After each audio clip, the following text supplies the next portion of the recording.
नितेश राणेंना सोलापूरमध्ये कोंबड्यांचं चित्र दाखवणाऱ्यांवर गुन्हा दाखल करण्यात आलाय। ठाकरेंच्या शिवसेनेच्या पदाधिकाऱ्यांविरोधात गुन्हा दाखल झालाय।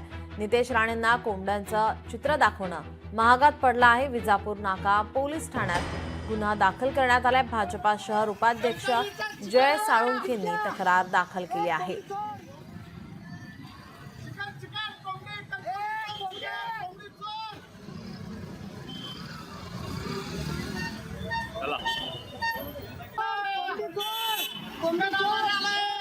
भारतीय जनता पार्टीच्या वतीने मी जय साळुंखे हे आज कंप्लेंट करत आहे की गुन्हा दाखल करत आहे त्यांच्यावरती। ह्याच्या पुढे जर उद्धव ठाकरे सेनेने असे जर आमच्या नेत्यांना चितावणीखोर किंवा अशा आडवीचे केले असेल, ईट का जवाब पत्थर से द्यायची तयारी भारतीय जनता पार्टीच्या कार्यकर्त्याची बी आहे। लोकशाही मराठी ऐका, पहा, जागरूक रहा।